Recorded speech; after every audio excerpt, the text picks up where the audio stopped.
Olá, minha gente, essa é a nossa segunda aula de obrigações. Na aula passada a gente falou sobre o conceito de obrigação, a gente inseriu as obrigações dentro do universo do direito civil, fazendo correlação entre ela e os outros ramos do direito civil, especialmente traçando distinções entre as obrigações e os direitos reais. Vejam que no roteiro eu falei em direitos pessoais versus reais, para me curvar a nomenclatura clássica. Hoje a gente sabe que o direito pessoal ele tem uma acepção um pouco mais ampla que a obrigação. Nós temos direitos pessoais que não são obrigacionais, como por exemplo direitos de personalidade. Mas pelo relevo que as obrigações assumiram na doutrina clássica, quando os autores eles traçam a distinção entre direitos reais e pessoais, eles querem mais ou menos tratar uma coisa pela outra, né? Eles querem tratar a obrigação como se fosse um direito pessoal. E aí eles fazem essa distinção, tá? É só essa breve observação. Mas na aula de hoje a gente vai falar sobre figuras afins e híbridas, né? A gente vai fazer a distinção entre deveres, obrigações, sujeições, ônus, depois a gente vai para as figuras híbridas, né? Gente, começando, né? Qual a diferença entre um dever e uma obrigação? Né?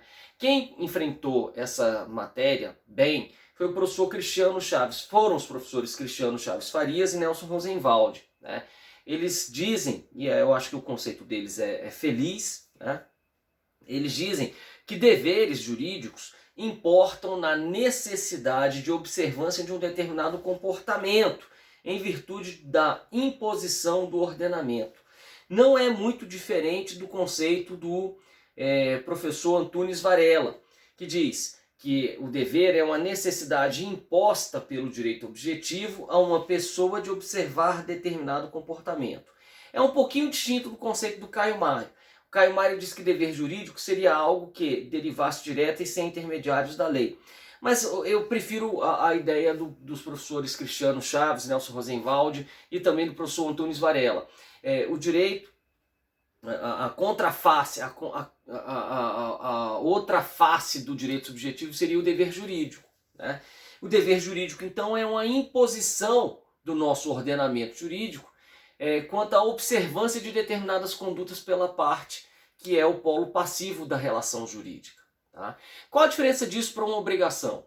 Gente, aí eu vou convidá-los a observar esse trecho que não estava no roteiro originário, mas que eu vou tratar aqui com vocês. Ele não é distinto da essência do que estava no roteiro, mas eu estou desenvolvendo, destrinchando essa ideia. Tá? Vejam só o que dizem os professores argentinos, aqui eu citei esses professores nesse adendo que eu faço agora: Atílio Alterini, Oscar José Ameal, Roberto M. Lopes Cabana. Eles são coautores do livro Derecho de Obligaciones Civiles e Comerciales, um livro argentino sobre obrigações. Ele é um livro muito robusto, muito extenso, né?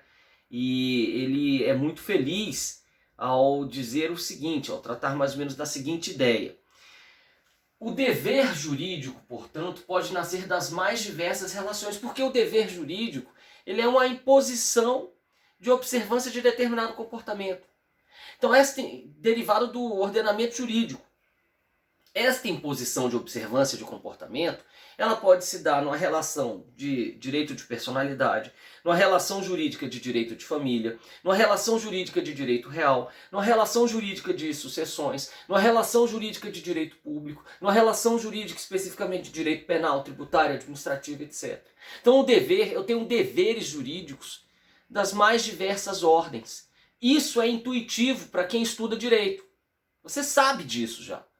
Mas aí você agora tem que refinar teu pensamento para distinguir o dever jurídico da obrigação. E aí, mas você fala, pô, professor, mas a obrigação parece um dever. Sim, você está certo, você está certa. A obrigação é um dever, é uma espécie das diversas modalidades de deveres jurídicos. Uma espécie dessas são as obrigações. Né? E aí, os professores argentinos, eles continuam.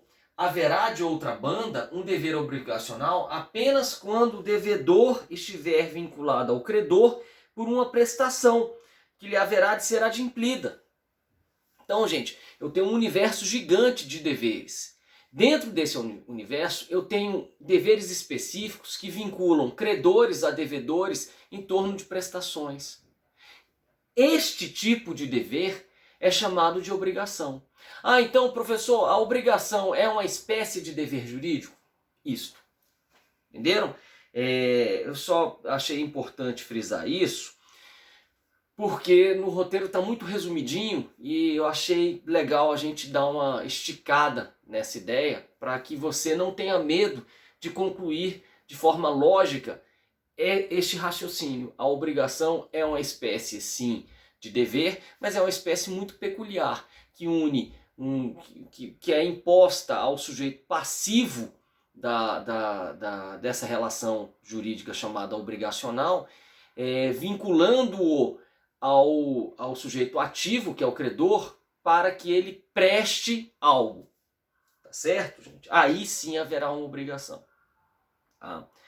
Bom, já as sujeições são o outro lado da moeda dos direitos potestativos.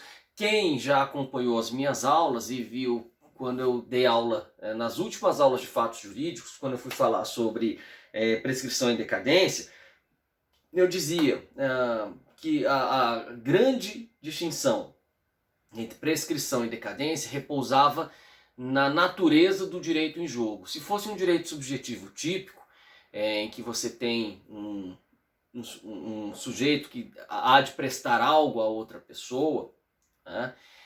Se ela não presta espontaneamente, dispara-se o cronômetro, nasce a pretensão e dispara-se o cronômetro da prescrição. Né? Eu estou falando resumidamente porque isso está gravado já. Vocês podem pegar a primeira aula de prescrição e decadência e estudar isso. Mas eu dizia para vocês que nem todo direito subjetivo me gera a expectativa de aguardar a prestação de outra parte. Existem direitos conferidos aos titulares em que estes titulares exercem por si o seu direito, sem precisar de nada de outra parte. Então, quando eu sou credor, para que eu alcance o bem da vida pretendido, eu necessito da prestação do devedor. Então eu aguardo espontaneamente essa prestação. Normalmente ela é adimplida sem maiores traumas. Mas se eventualmente na data aprazada ela não for prestada conforme combinado, nascerá para mim, credor, nascerá para o credor o poder de exigir esta prestação. O poder de exigir a prestação é o que a gente chama de pretensão. E quando nascer a pretensão, eu disparo o cronômetro da prescrição. Ok? Mas eu dizia, já uma outra modalidade de direito é chamado de direito potestativo. E o que é o direito potestativo? O direito potestativo, ele é a faculdade que o titular tem de exercer por si o seu direito, sem que nada caiba a outra parte fazer, senão se sujeitar. Exemplo, o empregador que quer mandar um empregado embora, né, fora dos casos de estabilidade. Né? Então, o empregador que quer mandar o empregado embora, fora dos casos de estabilidade, ele manda embora. Nada cabe a outra parte fazer se não se conformar com isso. No máximo, ela vai exigir depois os direitos trabalhistas dela, mas ela pode ser mandada embora. Outro exemplo, o divórcio. O divórcio é um direito potestativo. O cônjuge insatisfeito com o casamento, ele tem o poder de pôr fim a esse casamento sem que nada caiba a outra parte fazer, se não se sujeitar. Vejam que eu estou usando com frequência essa palavra se sujeitar. Isso tem a ver com a sujeição. Diferentemente dos direitos subjetivos clássicos, né, em que eu tenho de um lado o sujeito que pretende, que espera uma prestação da outra parte, né, então ela aguarda a prestação. No direito potestativo, o titular exerce por si, ele não precisa da outra parte para nada. A outra parte vai ter apenas que se conformar com o exercício do direito potestativo. Tá? E aí eu dizia, né, isso no semestre passado, né, eu dizia assim, olha, Então, quando eu estiver diante de um direito potestativo, a lei, muitas vezes, ela não estabelece prazo para o exercício desse direito. É o caso do divórcio. O cara pode ter 50 anos de casado e falar, quero me divorciar, vai lá e se divorcia. Mas, às vezes, a lei estabelece um prazo para o exercício do direito potestativo. É o caso, por exemplo, dos prazos para anulação de negócio jurídico eivado de vício de consentimento. Erro, dolo, coação, estado de perigo, lesão, etc. Então, a lei estabelece 4 anos para o exercício do direito potestativo de anular um negócio viciado. Tá? Então, a vítima do negócio viciado, ela vai a juízo e anula, e nada cabe a outra parte fazer se não se conformar com isso. Tá certo, gente? Então, beleza. Então, é muito importante essa diferença de direito subjetivo e direito potestativo para a gente estabelecer qual o impacto da fluência de tempo nessas duas hipóteses. Nos direitos subjetivos clássicos nós temos um impacto maior, ele diz respeito a estabelecimento de prazos prescricionais, e nos direitos potestativos o estabelecimento de prazos decadenciais. Mas o reverso do direito subjetivo clássico é o dever jurídico que nós acabamos de falar. E o reverso do direito potestativo é a sujeição. Vejam que no final do conceito eu digo, nada cabendo a outra parte fazer, senão se sujeitar. Beleza, minha gente? Então, aqui continuando no nosso roteiro, já as sujeições são o outro lado da moeda dos direitos potestativos, ou seja, dos direitos que podem ser exercidos pelos titulares sem que nada caiba a outra parte fazer, senão se sujeitar, né? Vamos corrigir aqui o português, né? Senão se sujeitar. Se sujeitar. Deixa eu salvar isso aqui. Por fim, então, já vimos o que são deveres jurídicos, já vimos o que são sujeições, agora vamos falar sobre ônus, né? Por fim, ônus seria a necessidade de adoção de uma conduta, não pela imposição da norma, mas para a defesa de um interesse próprio. O ônus processual. Então, gente, quando eu contesto não porque eu sou obrigado a contestar, mas aqui eu resguardo o interesse próprio, porque se eu não contestar, eu vou ter contra mim os efeitos da revelia. Então, para evitar os efeitos da revelia, eu contesto. Então, o ônus processual de provar o fato constitutivo de um direito ilustra a ideia. Como assim? Eu posso não provar, mas se eu não provar, o interesse meu será prejudicado, porque eu não vou conseguir ganhar a ação. Eu não sou obrigado a provar. Se eu for réu de uma ação e não provar o fato desconstitutivo do direito do autor, tudo bem, é uma opção minha não provar.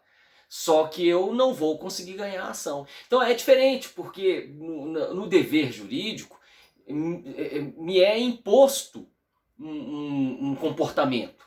Tá? Então eu sou obrigado a observar um comportamento no dever jurídico. Já no ônus não. No ônus eu adoto o comportamento porque é uma opção minha. Se eu não adotar, eu vou sofrer uma consequência negativa. Tá certo? Mas não uma sanção. Não é uma punição. Né?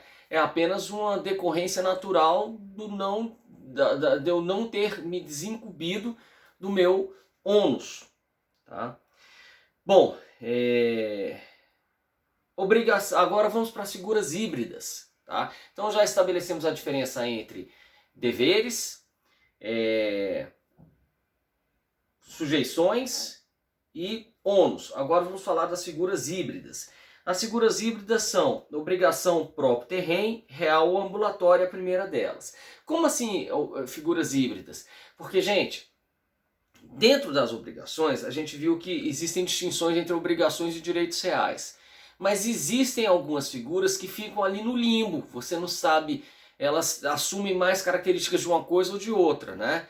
Mas você não sabe exatamente em qual dos dois lados ela vai exatamente se colocar, né? Então, aqui a primeira delas é a obrigação próprio terreno, real ou ambulatória, tá? Essa obrigação próprio terreno, real ou ambulatória é uma obrigação, ela tem natureza obrigacional. mas ela não é uma obrigação típica igual aquelas todas que nós estamos estudando. Ela tem uma característica sui generis que a aproxima, não a confunde, mas a aproxima dos direitos reais. Por quê? Porque ela decorre, né, ela nasce a partir da titularidade de um direito real. Quem for titular do direito real, ele acaba tendo determinadas obrigações que decorrem desse direito. E aí, gente, por que ambulatória? Porque se eu transmito a coisa, a obrigação ambulatória é de andar, né? Ambulatória ou próprio terreno, ela segue junto com a coisa. Então a obrigação condominial é um exemplo muito evidente. Quando eu vendo meu apartamento, o novo proprietário ele vai ter que saldar as dívidas antigas. Ah, vai, professor. Diante do condomínio, o condomínio pode acionar, veja, se houver débito condominial, o condomínio pode acionar o proprietário atual. É mesmo? Pode acionar o proprietário atual. Agora, aí a gente depois vai para uma outra consequência. Vamos lá. Ele aciona o proprietário atual. Acionou. Tá? O proprietário atual foi obrigado a pagar uma dívida condominial feita na época do proprietário antigo. Beleza? É chato, mas é possível. Tá? Aí, minha gente, o proprietário atual fala assim, poxa, você me vendeu o apartamento, você não me avisou que existiam dívidas antigas, eu tive que pagar essas dívidas porque eu fui obrigado, é uma obrigação próprio terreno, né? Fui obrigado porque se eu não pagasse eu podia perder meu apartamento, mas eu quero te cobrar de volta. Então veja, embora a posição de devedor ela decorra da titularidade do direito real, nada impede que exista uma reparação civil secundária derivada do adimplemento da obrigação próprio terreno. Então, repito, a obrigação é próprio terreno porque ela seguiu a coisa. Então, havia o proprietário antigo, ele não pagou o condomínio, ele vendeu o imóvel, e aí o proprietário novo depois foi surpreendido pela cobrança de débitos muito antigos de condomínio. Não prescritos, mas muito antigos. Aí, minha gente, ele foi e, para não perder o apartamento, ele pagou. Mas aí ele vai lá e aciona o proprietário antigo e fala, pô, você me vendeu o apartamento, não falou que tinha essa dívida pendente? Me reembolse pelas despesas que eu fiz. É razoável isso. Tá? Gente, agora vejam, é só esse exemplo? Não, nós temos outros exemplos. Os mais famosos são dívidas condominiais, tá? E dívidas, algumas dívidas tributárias específicas, como por exemplo IPTU e IPVA. Tá? O IPTU e o IPVA eles são dívidas tributárias próprio terreno, porque eles acompanham a coisa e quem é o devedor é o titular do direito real ao qual se vincula essa coisa. Tá? Então, comprou um apartamento, depois se descobriu que o sujeito estava devendo ao fisco, no antigo proprietário, o novo proprietário vai ter que honrar essa dívida para não perder o apartamento. Mesma coisa o carro. Tá? Bom, mas a doutrina rola diversos artigos do nosso Código Civil que representariam obrigações próprio terreno. Né? Quais são elas? O possuidor de boa-fé tem direito à indenização das benfeitorias necessárias e úteis, artigo 1219, bem como contas voluptuárias, se não lhes forem pagas, a levantá-las quando pudessem em detrimento da coisa e poderá exercer o direito de retenção pelo valor das benfeitorias necessárias e úteis. Professor, por que isso é uma obrigação próprio terreno? Porque, tudo bem, ele está falando que o possuidor tem direito a ser indenizado pelas benfeitorias necessárias, úteis, etc. Quem é que indeniza? O proprietário. Ah, mas o bem era do Pedro, em 2019. Nessa época estava o José no imóvel como possuidor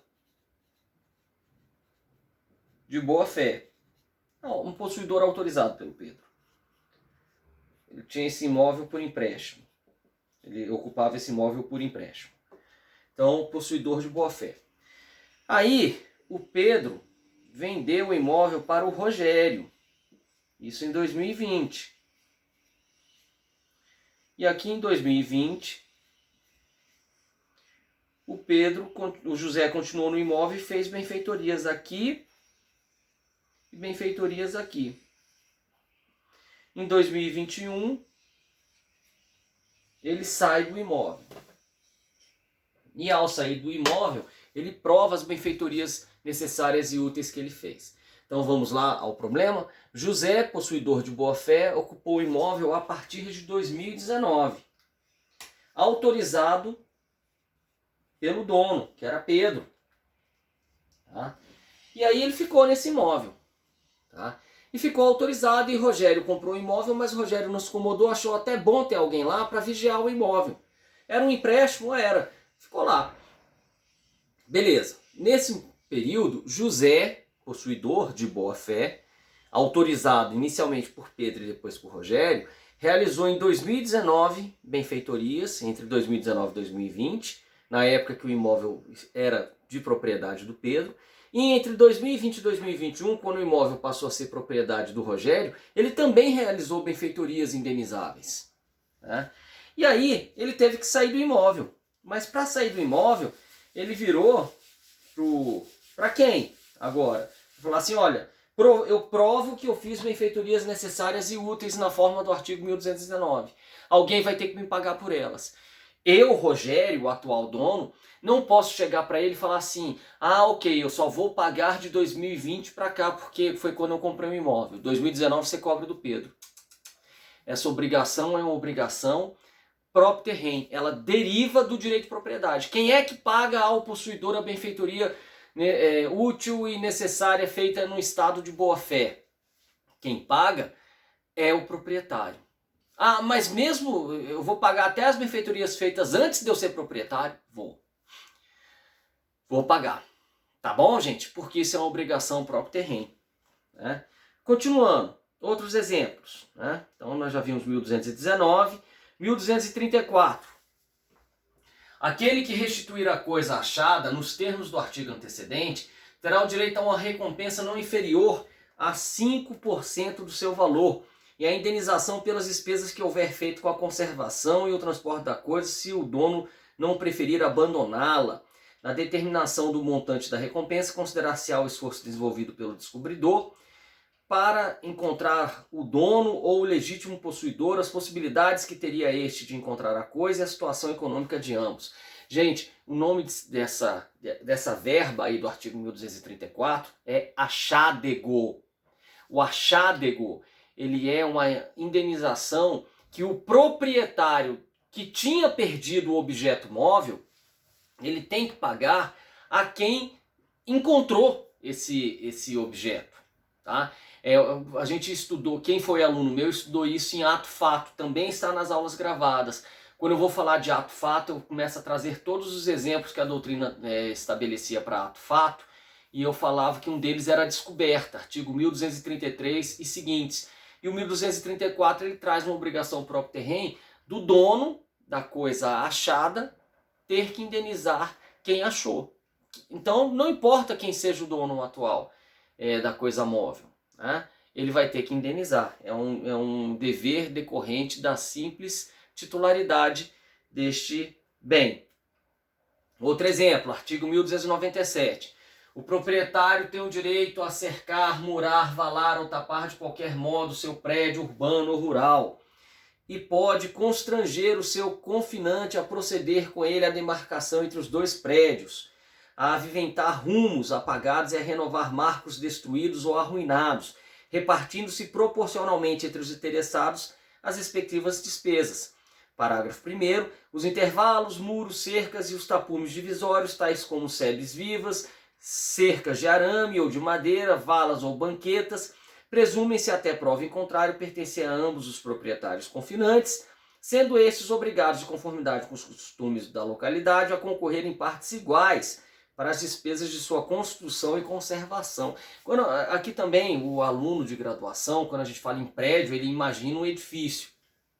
mas é porque em direito real a gente chama de prédio essas construções. Uma casa é prédio, um imóvel é prédio, tá?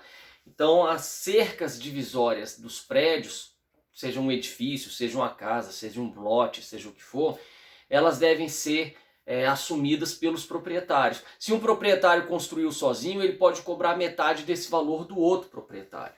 Tá? Por que isso é obrigação próprio terreno? Porque pouco importa quem é o proprietário de momento. Essa despesa acompanha a coisa. Se o muro foi construído com um proprietário antigo, com 2 proprietários antigos, e depois esses imóveis foram vendidos, essa obrigação acompanha os novos proprietários. Por isso que essa obrigação ela é uma obrigação próprio terreno. Artigo 1315. O condômino é obrigado, na proporção de sua parte, a concorrer para as despesas de conservação ou divisão da coisa e a suportar os ônus que estiver sujeito. Presume-se iguais as partes ideais dos condôminos. No roteiro eu coloco 1336, parágrafo 2º, mas é 1336, parágrafo... Desculpa, coloco 1336, inciso 2º, mas é 1336, inciso 1º. Então, artigo 1336. São deveres do condômino contribuir para as despesas do condomínio na proporção de suas frações ideais, salvo disposição em contrário na convenção. Ou seja, pouco importa quem é o proprietário. Né? Quando ele vira proprietário, ele vira condômino e ele é obrigado a arcar com todas as despesas condominiais. Tá bom?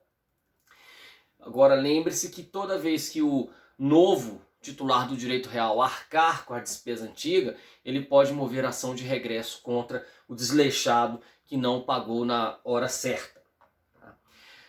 Ônus reais. Ônus reais são obrigações que limitam o uso e gozo da propriedade, constituindo gravames ou direitos oponíveis erga omnes, como por exemplo a renda constituída sobre imóvel. Para que haja um ônus e não um simples direito real de garantia, é essencial que o titular da coisa seja realmente devedor. Gente, eu também fui me aprofundar um pouco mais recentemente nesse conceito. E para você entender de forma mais fácil, esqueça um pouco esse roteiro. Para você entender de forma mais fácil, perceba que existem determinadas imposições que gravam a coisa. Tá? Então, por exemplo, quando eu tenho uma hipoteca, essa hipoteca ela grava a coisa. Então, o proprietário ele hipotecou o bem, isso ficou vinculado a uma dívida. Né? Esse bem ficou vinculado ao pagamento dessa dívida. Se essa dívida não for paga, ele vai ter o bem alienado judicialmente. Vejam que interessante. Aquilo acompanha a coisa, aquilo está gravando a coisa, né? E o proprietário é obrigado a observar isso, e se ele não pagar a dívida, ou se a dívida não for paga pelo verdadeiro devedor, caso não seja o próprio proprietário, ele vai perder o bem. E ele é obrigado a observar isso porque isso está gravando, isso está grudado na coisa, está lá no cartório de registro de imóveis. Da mesma forma, um outro exemplo que eu achei bem interessante, usufruto. Quando eu estabeleço um usufruto, o usufruto ele grava o bem. E o atual proprietário ele é obrigado a respeitar este usufruto porque aquilo está gravando o bem. Então toda vez que o titular do direito real for obrigado a observar determinados comportamentos de respeito a direitos reais alheios, isso é um ônus real. Tá? A gente pede certidões de ônus reais nos cartórios e vem toda a história do imóvel para dizer se esse imóvel está gravado ou não. Se o proprietário atual é obrigado a observar alguma conduta de respeito a outra pessoa em relação ao seu próprio imóvel ou não. Então, por exemplo, se o imóvel estiver livre e desembaraçado, ok, eu sou um proprietário feliz. Né? Agora, se o imóvel estiver vinculado quer dizer, se estiver gravado, estiver na matrícula do imóvel, a necessidade de observar e respeitar o usufruto alheio, uma hipoteca feita por esse bem, esse imóvel estará gravado de um ônus real, algo que gruda no imóvel, um carrapatinho que gruda no imóvel e não sai dele, até que esse direito seja extinto. Isso é um ônus real. Tá? Bom, diferenças da obrigação próprio terreno para o ônus real. Né? Primeiro, a responsabilidade pelo ônus real é limitada ao bem onerado. Na obrigação próprio terreno, o devedor responde com todos os seus bens. Então, se eu não paguei o IPTU e o fisco cobrou, o fisco vendeu o imóvel, mas ainda assim a dívida de IPTU era tão alta que superou o valor da venda do imóvel. Eu ainda continuo obrigado. A obrigação próprio terreno é uma obrigação que que deve ser garantido por todo o patrimônio do devedor. O ônus real está limitado ao bem. O ônus real desaparece com a coisa, a obrigação próprio terreno não. Então, se eu tinha dívidas de IPVA e meu carro teve perda total, a dívida antiga, eu não vou gerar novos IPVAs, mas os IPVAs antigos, eles continuam podendo ser cobrados de mim. Né? Ônus reais sempre sugerem uma prestação positiva, enquanto a obrigação próprio terreno pode ser positiva ou negativa, como no dever de observância de direitos de vizinhança. O direito de vizinhança, gente, seja quem for o atual proprietário, ele é obrigado a guardar silêncio e não incomodar o proprietário vizinho. Isso é uma obrigação próprio terreno. Nos ônus reais, as ações são de natureza real, ao passo que nas obrigações próprio terreno são de natureza pessoal. Tá? Isso vocês vão estudar lá em processo, mas isso é uma diferença relevante, tem a ver inclusive com o foro competente. Né? O foro competente para julgar uma ação real é o foro onde a coisa se situa. Na obrigação pessoal, o foro competente é o foro de domicílio do réu. Mas vocês vão estudar isso lá em processo, não se preocupem tanto com isso agora. Última espécie, né? São as obrigações com eficácia real. As obrigações com eficácia real são aquelas que por alguma peculiaridade são oponíveis a todos. Professor, me dá um exemplo disso. Dou. Se a coisa for alienada durante a locação, o adquirente não ficará obrigado a respeitar o contrato. Quem comprar um imóvel locado não é obrigado a respeitar o contrato. Se nele, então ele pode pôr fim à locação. Ele pode falar, ó, sai aí do imóvel. Ah, mas o meu contrato de locação era por 5 anos. Não interessa, eu comprei, eu quero que você saia, toma um prazo aí para você desocupar e saia.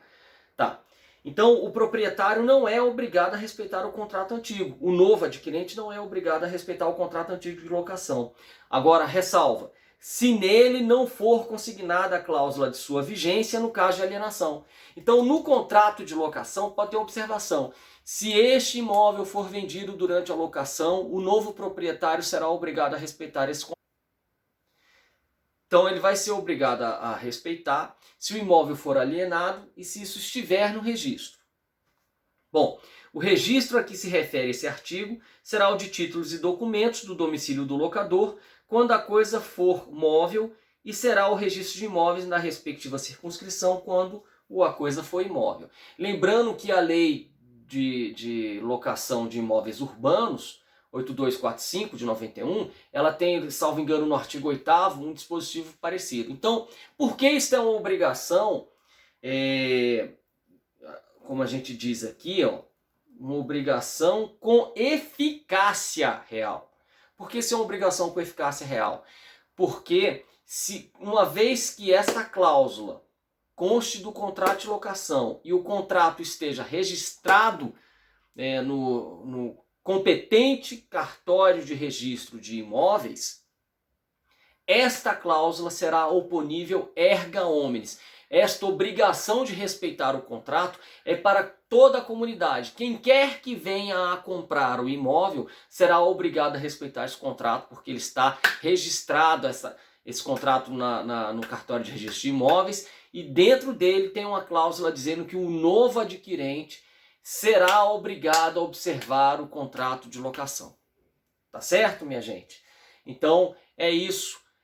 Vão lá tomar uma água, na volta a gente já trata de um novo assunto, que são os elementos das obrigações. Continuando, minha gente, vamos falar agora dos elementos das obrigações. Os elementos vão seguir este modelo aqui esquemático, né? Nós vamos ter um elemento subjetivo, que são sujeitos, né? Sujeito ativo, sujeito passivo. Sujeito ativo é o credor, sujeito passivo o devedor. Nós vamos ter o objeto, que é a prestação, e nós vamos ter o vínculo, que une credor a devedor, né? Sem mais delongas, vamos falar destes elementos. Tá? Primeiro elemento é o sujeito, né? É um elemento duplo. O sujeito ativo é o chamado credor, o sujeito passivo é o devedor. Em Roma, as obrigações eram constituídas intuito personarum, ou seja, elas eram intuito pessoa, elas eram personalíssimas, sendo impossível a alteridade na execução, ou seja, o devedor ser cambiado, nem podendo ser transmitido o direito pelo credor. Mas isso eram os primórdios. Depois eles começaram, já no finalzinho da evolução do direito obrigacional romano, eles começaram a conhecer a ideia de transmissão das obrigações, que hoje é muito corriqueira no direito brasileiro. Nós temos duas figuras muito comuns no direito brasileiro, que é a cessão de crédito e a assunção de dívida, né? A cessão de crédito, só para dar um exemplo, vamos supor que tem uma construtora, ela ergueu um prédio, 10 andares, 20 apartamentos, cada proprietário ele já pagou metade, está faltando ainda pagar 2 milhões e 500 mil cada proprietário, né? E aí, minha gente, a construtora chega para o banco e fala assim: banco, olha só, eu tenho 20 proprietários, cada um me deve 2 milhões e 500 mil, né? O que vai me dar 50 milhões, né, de valores a receber, tá certo? Então vai me dar 50 milhões de valores a receber. Eu quero construir um prédio novo, um prédio de alto padrão também, novo, né, na beira da praia. Só que eu preciso de dinheiro, preciso me capitalizar, né? Como eu tenho 50 milhões para receber, né, eu pergunto, e ainda faltam 50 prestações, né, 50 meses, né? Eu quero saber de você, banco, já que você tem toda a paciência do mundo, você vive só disso, né, de ficar emprestando e recebendo dinheiro. Quero saber se você pode me dar, sei lá, 45 milhões, né? E eu te cedo o crédito de 50 milhões. Para você é jogo. Você vai ter um lucro aí de 10%, você vai ter um lucro aí de 5 milhões de reais. Né? Fora a correção monetária e os juros das parcelas que já estão lá no contrato. Fora isso, pode ser até mais. Mas de largada, de cara, tu já tem 5 milhões aqui. Né? Mas eu quero dinheiro vivo para mim. Eu quero 45 milhões de dinheiro vivo. Aí você assume o crédito aí. Tá certo? Gente, e aí o banco fala que sim, a construtora notifica todos os compradores, dizendo, ó, os boletos agora, na vida do devedor, que é o adquirente, não vai mudar nada, talvez só a logo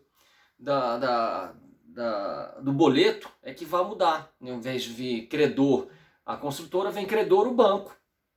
E pronto, acabou. Né? As garantias dadas, que era o próprio apartamento, que eram os próprios apartamentos, continuam as mesmas. As cláusulas contratuais continuam as mesmas, tudo continua o mesmo, só que o crédito foi cedido. E a assunção de dívida? O pai vê que o filho está devendo lá para o sujeito, ele chega para o credor e fala assim: pô, você é credor do meu filho é um quebrado. Você aceita que eu assuma o polo passivo dessa obrigação? Cara, claro, você tem dinheiro, seu filho não, pode assumir. Beleza? Entenderam isso? Isso aqui eu só estou dando exemplo aqui em linhas gerais porque nós temos diversos regramentos atinentes às duas figuras, mas eu só estou dando um panorama geral delas, tá?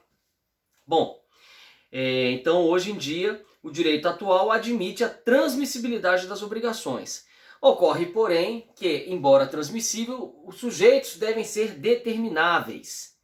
Gente, vejam só. Os sujeitos das obrigações tanto podem ser determinados quanto, pelo menos, determináveis. O que eles não podem ser, é absolutamente indetermináveis. Determinável é o que ainda não está determinado, mas será determinado no momento do cumprimento da obrigação. Professor, me dá exemplo. Dou 2 exemplos aqui quanto ao polo ativo, quanto ao credor sendo determinável. Né? Vamos lá. Nos títulos ao portador, né, esse aqui é um exemplo, o credor que tiver consigo o título será determinável. O cara que jogou na loteria, ele tem lá um cartãozinho, né, e foi sorteado o número lá ele ganhou, foi sorteado lá o número dele. Gente, a Caixa já sabe quem é o ganhador, o nome do ganhador? Não. Veja, o ganhador para a Caixa ainda não é determinado, mas é determinável, porque seja quem for que leve aquele título lá para a agência da Caixa, esta pessoa vai receber o prêmio. Tá? Da mesma forma, na questão do anúncio público de uma recompensa, quem achar o meu cachorro vai ganhar R$1.000 de prêmio. Né? Esse anúncio público significa que eu, devedor, sou certo. Rogério é certo. Mas quem é o credor? É quem achar meu cachorro. Não há problema nenhum nesse modelo. Da mesma forma, nas obrigações que a gente já viu, nas obrigações próprio terreno, o devedor, gente, ele é determinável. Né? Quem é o devedor de IPVA? É quem for o atual proprietário do veículo. Tá certo? Então não há problema do sujeito ser determinável. O que não pode acontecer é ele ser indeterminável. Aí não tem jeito de você ter obrigação, porque você precisa saber quem é que vai prestar e quem é que vai receber. Né? Então isso é até intuitivo. Bom, com relação ao objeto, o objeto é a prestação. Tá? Então assim, Rogério deve a Ricardo um carro. O objeto é o carro? Não, gente, calma. O objeto é a prestação, é a ação humana de entregar o carro. Aliás, a doutrina diz assim, esse pelo menos é o objeto imediato. A prestação é o objeto imediato, é o que se tem em vista primeiro numa obrigação, é a prestação.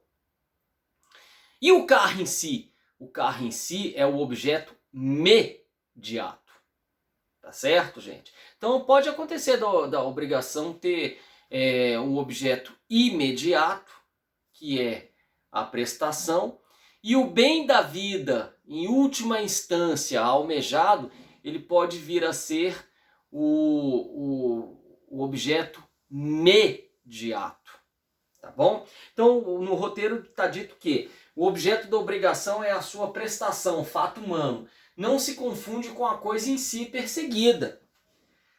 A obrigação quanto ao objeto pode ser positiva quando se cumpre por um dar ou um fazer e negativa quando é representada por uma abstenção.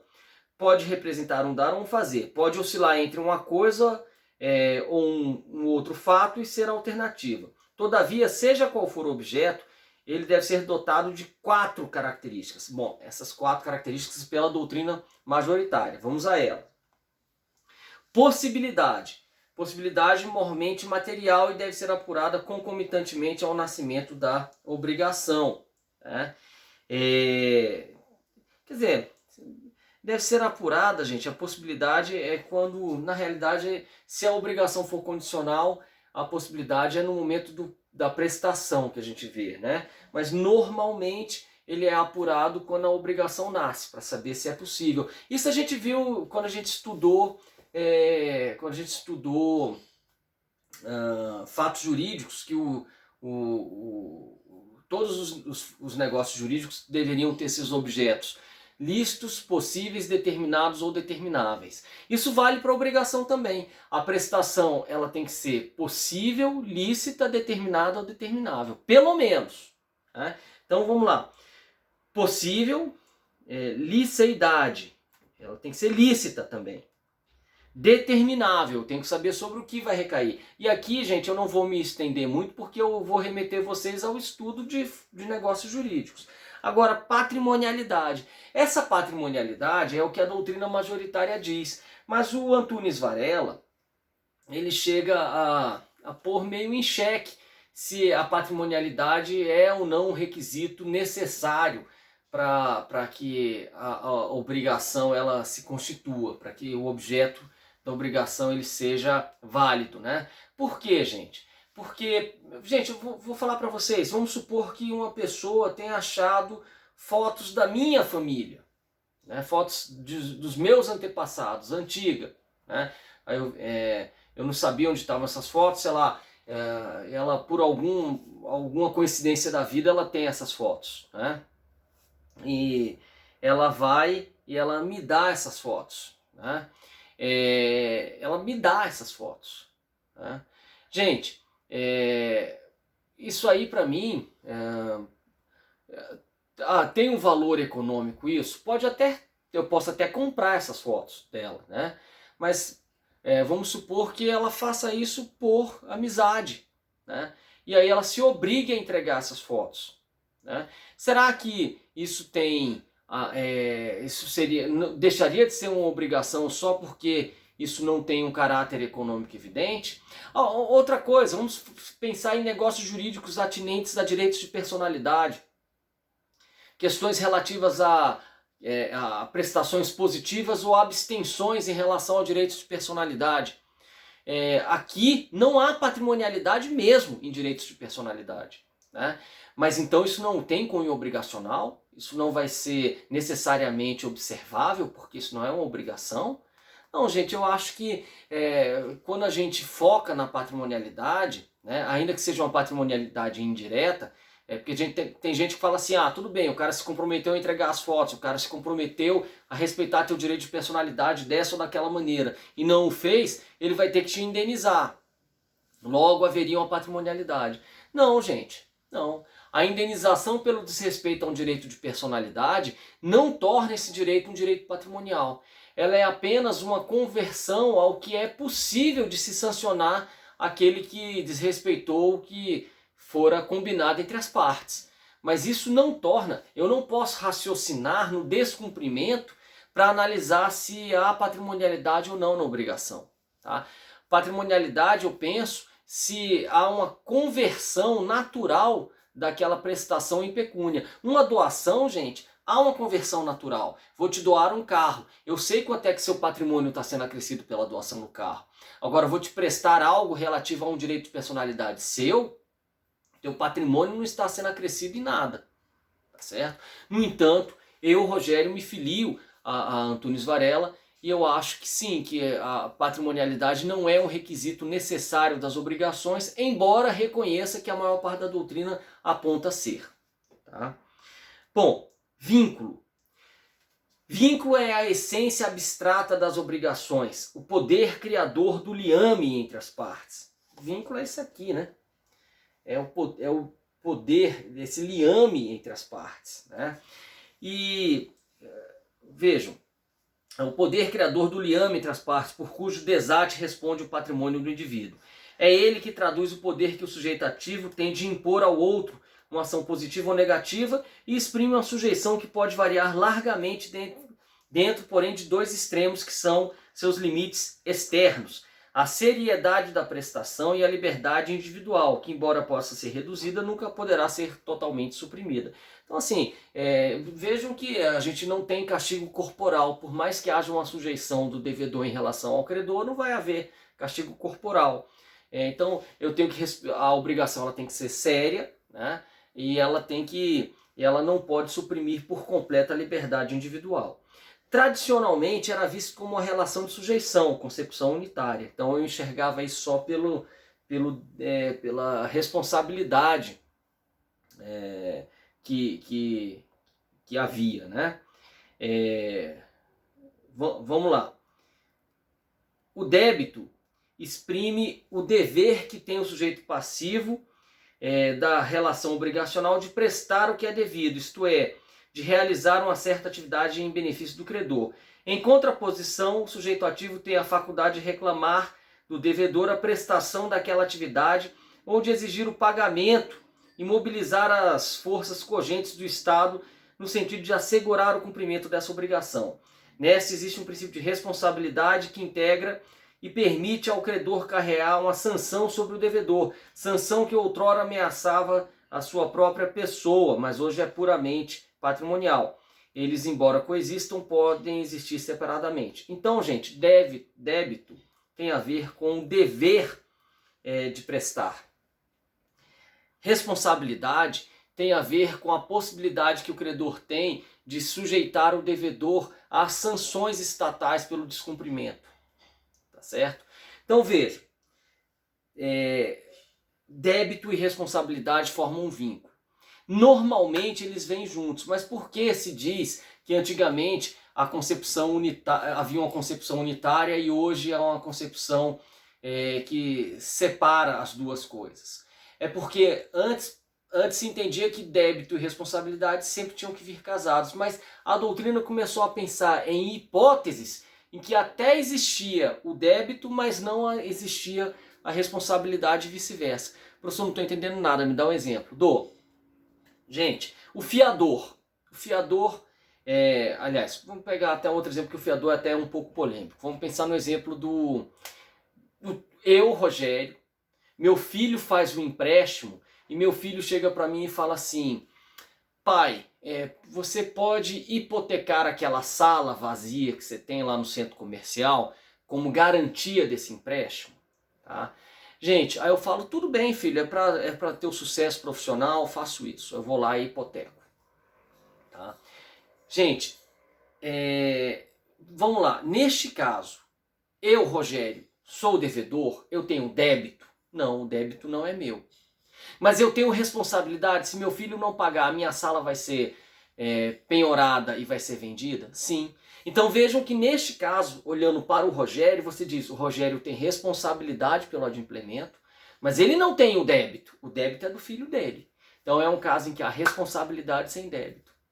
E pode haver o contrário, pode haver débito sem responsabilidade, você pode dever sem ter o aparato estatal a te constranger a pagar? Pode. Pode, professor, pode. Dívida prescrita. As obrigações naturais, por exemplo, dívida de jogo, dívida prescrita. Moralmente eu devo, mas eu não posso ser exigido.